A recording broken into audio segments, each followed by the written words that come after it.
Hey, sports porters and hockey fans all over the world.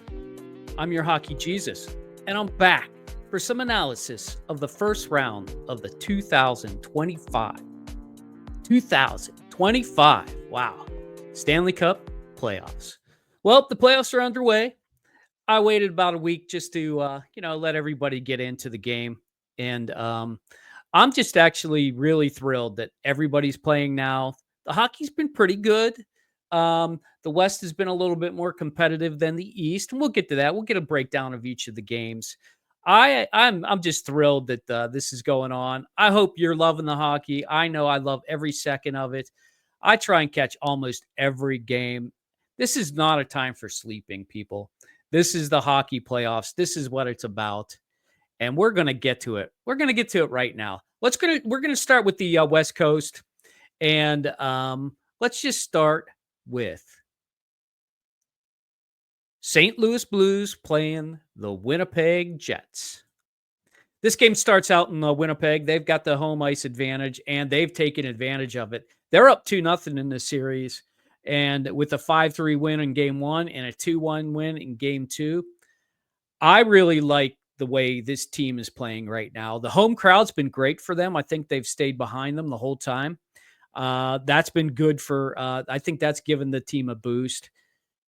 Look, their good players are just doing it right. Shifley, 2 goals, 3 assists. Kyle Connor, 2 goals, 2 assists. Hellebuck, he's been pretty, I wouldn't say pedestrian, but for him at 897% save percentage, that's not great for him. But with Winnipeg being up 2-0 and Hellebuck having a percentage like that, that's good news for them. What's going on with St. Louis? St. Louis has been all right. They've actually stayed in this series with them. Both games, they were in both of them. That 5-3 was a close game. In fact, Winnipeg had to score goals in the third period to come back and win that game, 3 to be exact. And I think that St. Louis is playing well, and they're very evenly matched. I just think the stars for Winnipeg are just a little bit more timely. And like I said, the home crowd, I think, has really done it. Binnington, 872 save percentage, not that worse than Hellebuck. The problem is Kyrou and Thomas together have 2 goals, 1 goal apiece. They got to get those guys going. If they can get those guys going in St. Louis, and I think they can, I think that they can still make a series out of this. I predicted that Winnipeg would win this 4-2. I predicted Winnipeg in 6.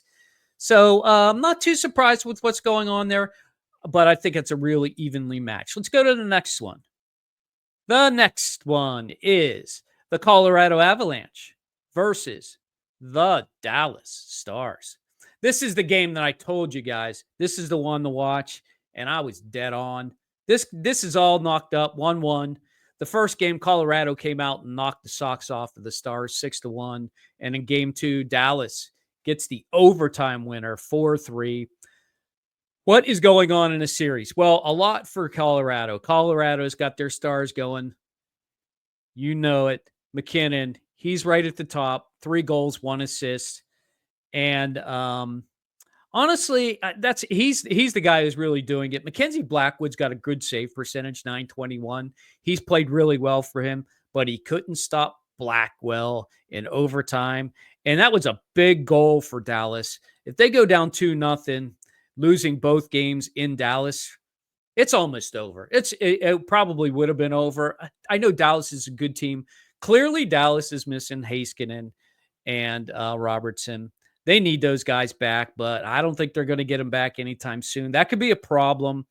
Otter's only pedestrian, 885 save percentage. I don't know what's up with that guy. It seems like in big games, he's not focused. He's not dialed in. They may need him to come out and, keep Colorado to 1 or 2 goals to win one of these games at home. I think if they can split again, I think it's still going to be a 7-game series. That's what I predicted, a 7-game series. This is now a best of 5. I think that Avalanche, though, are going to take this in 7 games. Let's see what happens. Great series, though. This is a game you should be watching. And in fact, they're playing tonight at 9:30. So I'm doing this on Wednesday, so check it out. Game 3 be tonight. Next up, it is the Minnesota Wild and the Las Vegas Knights. I guess they're not called Las Vegas. They're just called the Vegas Golden Knights, which every time I go to look them up, I'm looking for Las Vegas. And it's like, no, they're down at the bottom. They're Vegas. Anyway, I fall backwards. This is all tied up 1-1. This is a surprise to me. I didn't actually think that Minnesota would win a game in Vegas. But Vegas came out, won the first game, and Minnesota had a chance. They pulled the goalie, and Howden scored, if you saw it, with 0.1 seconds left. It didn't get any closer than that. I know there were some people who had the over and the under on that game, and they were pretty pissed off. But hey, don't bet if you don't want to get pissed off. That's all I got to say about that. Game 2, Minnesota came out and really did it well. Bode's playing great. He's got 3 goals and 1 assist. Gustafsson, he's lights out, 914 save percentage. They're going to need that. Aiden Hill's been pedestrian for Vegas. They need to get him going. He's at 750 save percentage. Not good. And Jack Eichel, where are you? No points, -3. I think if Vegas can get Eichel going and Hill going. Theodore and McNabb, by the way, are both -4. So I think Minnesota's doing a really good job of attacking and scoring. Kaprizov being back. They're a different team with Kaprizov. Remember that Minnesota started the season off just fantastic. And I don't know. Maybe they got the magic back. I actually picked Vegas to win this series in 5. I'm going to be wrong on that. I don't see Vegas sweeping Minnesota the next 3 games. I don't see them winning. If Vegas can, they got to win a game in Minnesota. If they can take 2, that'd be incredible. But I don't see that happening. I think this one might go 7, completely honest with you. Next series, it is the Edmonton Oilers versus the Los Angeles Kings. Everybody knows that this is the series that they always play in the first round, 4th year in a row. It's pretty incredible. They've only played 1 game, so it's hard to really gauge where the teams are when you only play 1. But this is basically the tale of 2 games in 1 game. Kings went out 4-0. Edmonton ties it 5-5 in the 3rd. And it was 5-4 at one point. And I thought it was going to be over, but nope. LA Kings, Philip Deneau scores with less than a minute left to take the win. Boy, I don't know. Those games are rough to be at. So 6-5 winner for the Kings. They're playing in LA. They're pretty tough to play in LA. It's a good series. It's going to be good. I have Edmonton winning this in 7. I think LA might be a little bit better than I thought. But you can't sleep on Edmonton. Down 4-0. They are not afraid of anything. They think they can come back no matter what the case is.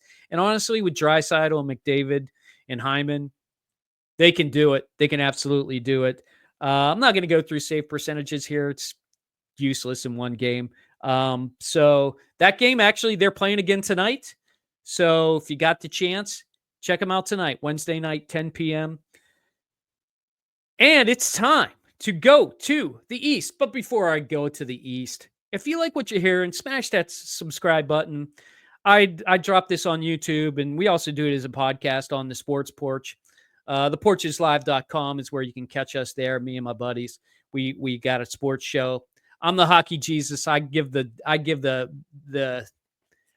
truth when it comes to hockey, and this is just the best time.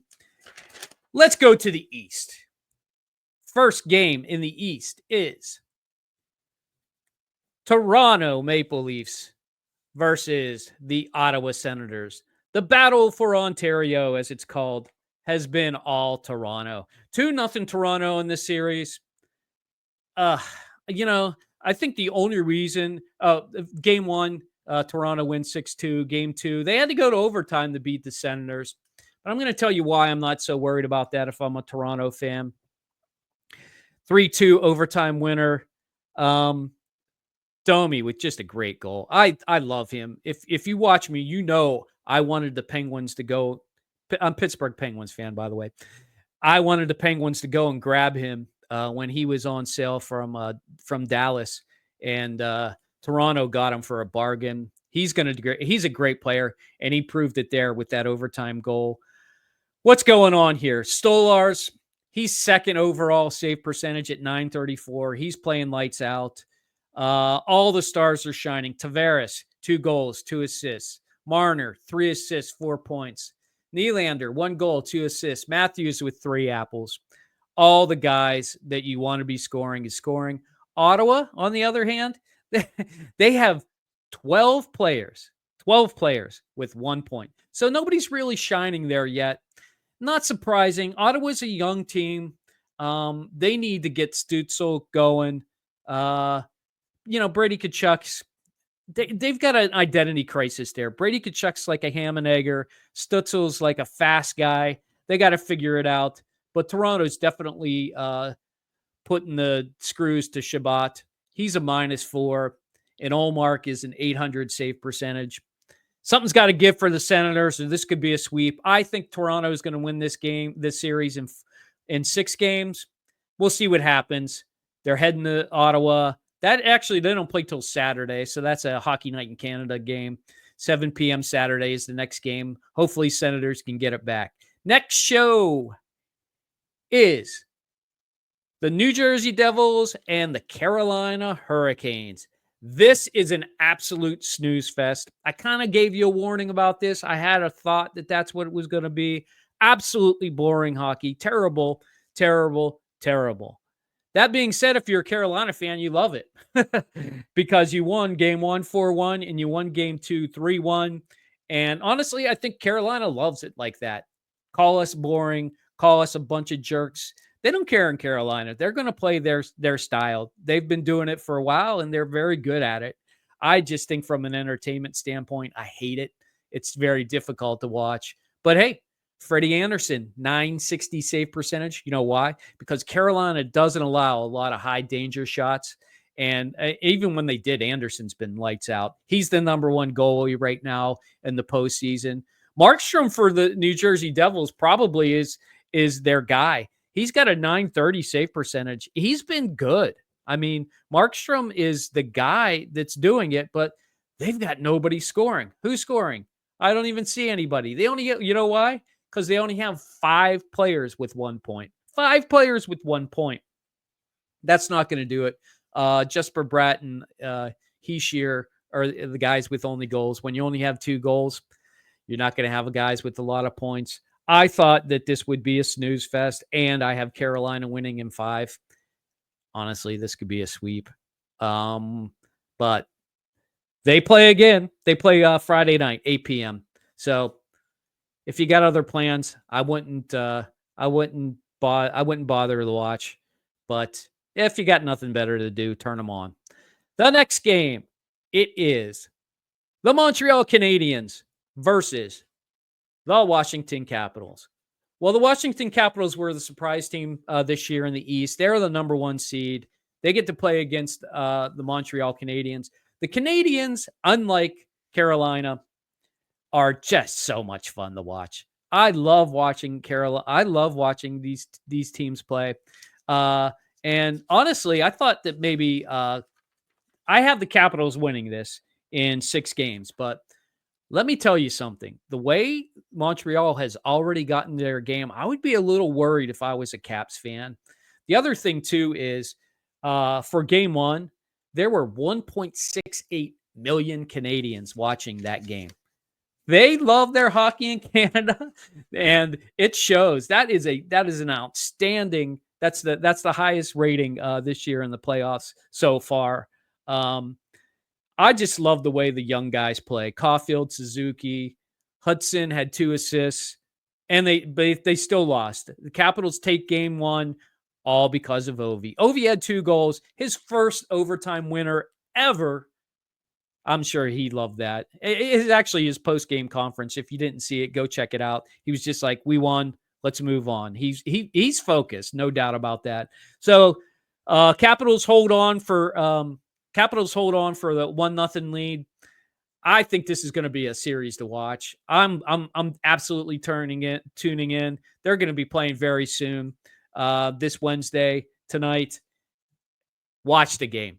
Good series. I think this is going 6. I like the Capitals, but I wouldn't be surprised if the Canadians give them a run for their money. And last and certainly not least, it's the Florida Panthers, the reigning Stanley Cup champions, versus the Tampa Bay Lightning. Well, I thought this was going to be the series to watch. And I have to tell you, Florida was absolutely dominant last night when they played this game. I was kind of like taken aback by how well they played. Vasilevsky, this is the worst that he's looked in a uniform for Tampa Bay. He actually first played when he played against the Penguins way back when the Penguins were pretty damn good. And he had a .647 save percentage. That's got to change if you're a Tampa Bay fan. Florida was 3 for 3 on the power play. Tkachuk, 2 goals. He puts his money where his mouth is. I think I said that right. And Florida dominant, 6-2 win. I don't know. I think what's really interesting is Tampa Bay actually outshot Florida 22-17. They play again tomorrow night.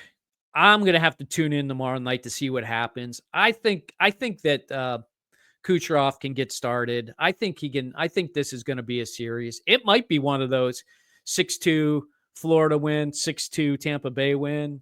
I don't know, but I just got a feeling that somehow, some way, some form that Tampa Bay is going to be able to turn it on and make it a series. I have Tampa Bay winning this, and I do have that one going 7 games for sure.